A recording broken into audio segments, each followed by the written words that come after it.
We are told within the book of Isaiah, chapter 8 and verse 16, bind up the testimony, seal the law amongst my disciples. God desires to seal his law within the hearts, within the minds, within the characters of his servants. You see, many people profess that they are servants of God. Many people profess to be Christians, and as you saw earlier, many people profess that they believe in God's commandments. But how many people actually have God's law sealed within their characters? God knows that if he can seal his law within the character of human beings, a radical transformation will take place within their lives. That's exactly what the Bible teaches in the book of Psalms chapter 19 and verse 7. We are told there, the law of the Lord is perfect, converting the soul. When the law of God can be placed within our characters, it will convert us into a new type of creature, a new type of human being. What type of human being is this? The Bible will let us know in the book of Psalms chapter 119, verse 142. We are told there, thy righteousness is an everlasting righteousness, and thy law is the truth. When God can seal his law within our characters, we will become converted, transformed into human beings of truth. People that will speak the truth. People that will be kind, loving, and just. We will be creatures of truth when God can seal his law within our characters. And don't you want to be this type of creature? See, the Bible tells us in Psalms chapter 40 and verse 8, I delight to do thy will, O my God, yea, thy law is within mine heart. See, God knows that if he can place his law within our characters, we will find delight in him and not in entertainment, not in the music of this world, not in the fashions of this world. We will find our delight in serving God and in being obedient, in being creatures of truth. And when this type of radical transformation can take place within our lives, we will be just like Jesus Christ himself. Because the Bible tells us in the book of John, chapter 14 and verse 6, and Jesus saith unto them, I am the way, the truth, and the life. No man cometh unto the Father but by me. When God can place his law of truth within our character, we will be converted into creatures of truth, meaning we will be just like Jesus, who is the very embodiment of truth itself. Awesome, isn't it?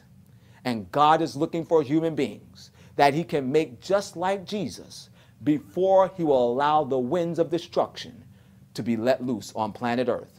But you might be out there saying to me right now, well, nobody can keep God's law because the Bible tells us in the book of Romans chapter 7 and verse 14, for we know that the law is spiritual and I am carnal, sold under sin. Doesn't the Bible teach us in the book of Romans chapter 8, starting at verse 7, for the carnal mind is enmity against God, for it is not subject to the law of God, neither indeed can it be? Yes, my friend, you're right. It is impossible for the carnal man to keep God's spiritual law holy in his own strength. That is why we need the power of the living God. Remember, it's called the seal of the living God. Question: who is the living God? As you know, the Bible has the answer. In the book of Jeremiah, chapter 10 and verse 10, we are told, the Lord, he is the true God.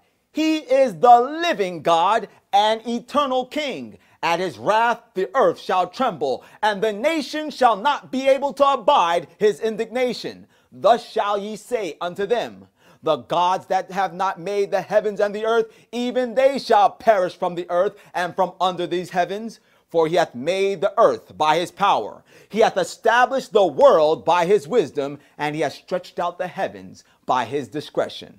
The God that created the heavens and the earth and all that in them is, according to Jeremiah 10 and verse 10, he is the living God, the God that is the creator of all things.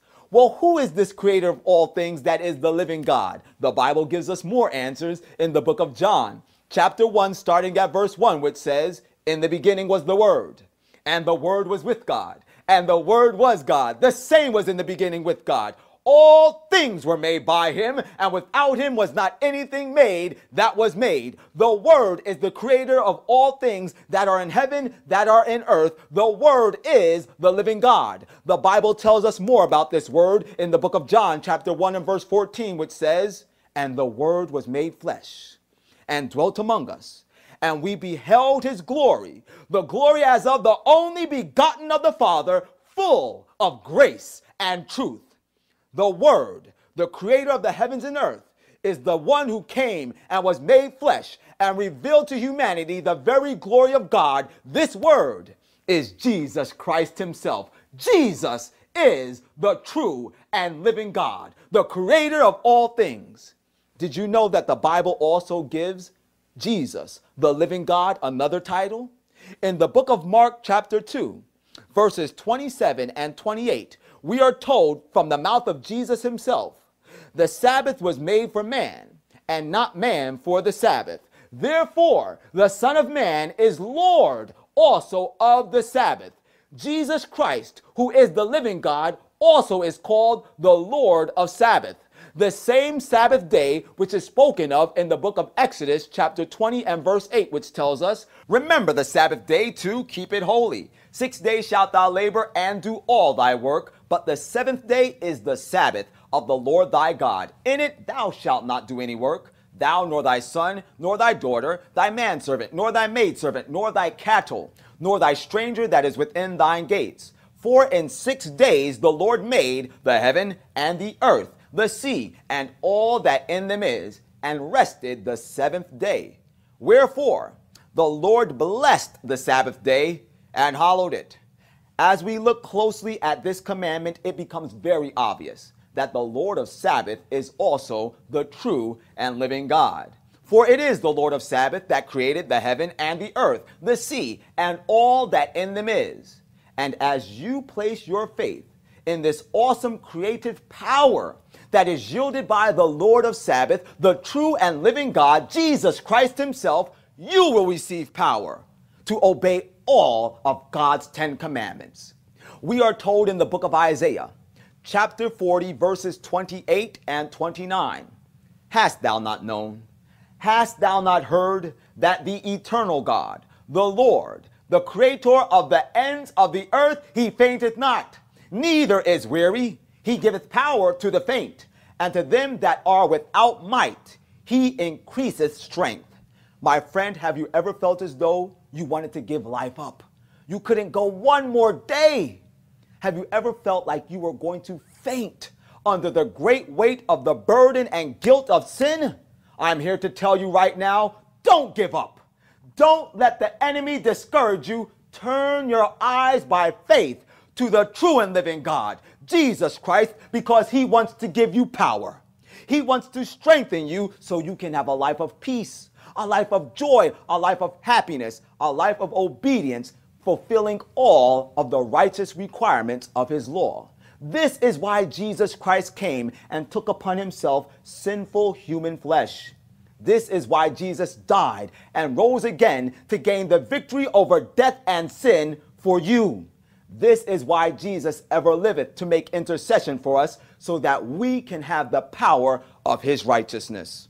The Bible tells us in the book of Romans, chapter 8 and verse 3, "For what the law could not do, in that it was weak through the flesh, God sending his Son in the likeness of sinful flesh, and for sin condemned sin in the flesh, that the righteousness of the law might be fulfilled in us, who walk not after the flesh, but after the Spirit." I'm so glad that none of us have to try and live this life in our own strength. The true and living God not only has power to create, the true and living God has power to recreate us into his holy image. And this is why the fourth commandment, which is the Sabbath commandment, stands out above all of the other 10 commandments as the seal of the living God. For it is the only commandment that identifies who the God of the 10 commandments is. And that God is the true and living God. Did you know that God gave us the Sabbath commandment as a perpetual reminder that it is only by His creative power that we can live lives of holiness? The Bible tells us in the book of Ezekiel, chapter 20 and verse 12, "Moreover also, I gave them my Sabbaths, to be a sign between me and them, that they might know that I am the Lord that doth sanctify them." The true and living God, the Lord of Sabbath, Jesus Christ, is our only hope of holiness. He is our only hope of obedience to the law of God, and it is by His strength that we can receive the seal of the living God in our characters. And ladies and gentlemen, we need to have this experience. Very shortly from now, the four winds will be let loose. Destruction will come upon planet Earth, but God has made a way for us to be sealed up so that our salvation can never be stripped from us. He wants us to receive His power into our lives today. I want to encourage you, please set aside the entertainment, set aside the internet, set aside the gadgets. Spend more time with Jesus. Don't let the enemy distract you from gaining the experience that will make you a recipient of the seal of the living God, because God is looking to seal you. As always, this is the Forerunner, and whether you like it or not, the truth is the truth.